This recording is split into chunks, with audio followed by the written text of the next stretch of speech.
Assalamualaikum warahmatullahi wabarakatuh. Saya Siti Fidatul Hasanah, NIM 073 dari kelas akuntansi A pagi semester 5. Di sini saya akan mempresentasikan tugas praktikum Zahir yang membuat Monthly Report periode November 2019 PT Keluarga. Berikutnya saya akan melampirkan CV saya. Perkenalkan, nama saya Siti Fidatul Hasanah, biasa dipanggil Vira. Saya lahir di Gresik pada tanggal 17 Januari tahun 2000.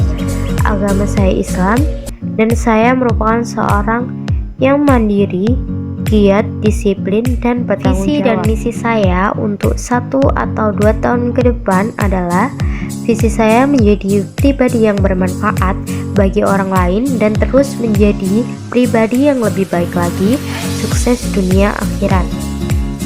Yang kedua, ada misi saya untuk menjadi seorang pribadi yang bertakwa kepada Tuhan, membahagiakan orang tua, lebih banyak belajar lagi, mencoba hal-hal baru, dan selalu berinovasi. Yang kedua, ada profil perusahaan. PT GNA merupakan perusahaan yang bergerak di bidang jasa pendidikan dan pelatihan. Akta pendiriannya sendiri juga telah memperoleh pengesahan dari Kemenkumham Republik Indonesia pada tanggal 11 November 2019 dan diumumkan dalam Berita Negara Republik Indonesia pada tanggal 15 November 2019. Lokasinya sendiri di Jalan R.A. Kartini 12, nomor 4, Ijen Barat, Sidomoro 6112, Gresik, Jawa Timur. Adapun visi misi perusahaan ini adalah visinya menjadi penyedia jasa di bidang pendidikan dan pelatihan yang esensial, progresif, inovatif, dan kreatif. Misinya yang pertama ada menyediakan jasa di bidang pendidikan dan pelatihan yang berorientasi pada kebutuhan customer dan nilai tambah agar dapat memberikan multiplier effect. Secara berkesinambungan meningkatkan kualitas SDM dengan mengikuti pendidikan profesional berkelanjutan, memberikan pelayanan sesuai dengan standar akuntansi keuangan dan peraturan perundang-undangan yang telah ditetapkan. Selanjutnya ada pengelolaan keuangan PT GNA yang disusun dengan berdasarkan standar EMKM. Semua transaksi dibukukan dengan baik dengan disertai bukti transaksi yang valid sehingga laporan yang dibuat dapat dipertanggungjawabkan kebenarannya. Dilihat dari segi pendapat, PT GNA memiliki banyak pemasukan dari beberapa klien. Pemasukan yang diperoleh PT GNA ini berasal dari transaksi penyetoran modal dari pemegang saham, realisasi pencairan hutang dari BNI Cabang Gresik, dan beberapa pendapatan jasa yang telah dilakukan oleh tim GNA. Berikutnya ada laporan keuangan. Yang pertama adalah laporan laba rugi. Jenis laporan yang di dalamnya berisi data-data pemasukan dan pengeluaran perusahaan.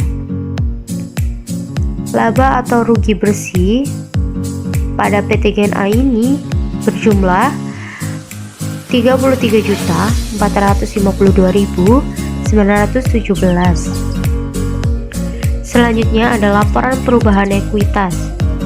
Modal awalnya sendiri adalah 5 juta dengan laba tahun berjalan 33.452.917.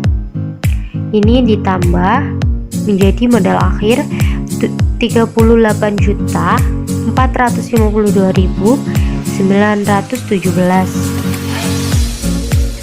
Selanjutnya ada laporan neraca, berisi data-data keuangan perusahaan yang lebih detail lagi.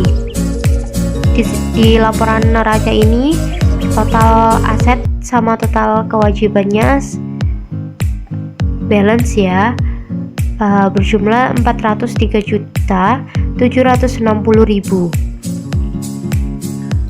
Selanjutnya ada laporan arus kas, berisi data terkait arus keluar masuknya uang perusahaan dalam periode tertentu.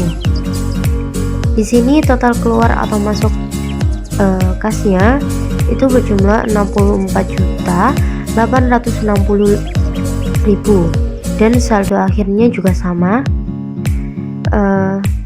Dalam laporan arus kas ini terdiri dari aktivitas operasi, aktivitas investasi, dan aktivitas keuangan. Selanjutnya ada catatan atas laporan keuangan. CALK ini mengacu pada informasi tambahan yang membantu menjelaskan bagaimana perusahaan sampai pada angka laporan keuangannya, dan catatan ini juga membantu menjelaskan penyimpangan atau anggapan konsistensi dalam metodologi akun tahun ke tahun. CALK ini bukanlah hal yang wajib, hanya untuk memberikan kejelasan kepada mereka yang membutuhkan tanpa memiliki informasi yang ditempatkan di kolom pertanyaan. Namun demikian, informasi yang termasuk dalam CALK seringkali penting karena dapat mengungkapkan masalah mendasar terhadap kesehatan keuangan perusahaan. Data pendukung ini ada daftar customer, data supplier, data rekanan, dan rekapitulasi. Sekian presentasi dari saya, kurang lebihnya mohon maaf. Wassalamualaikum warahmatullahi wabarakatuh.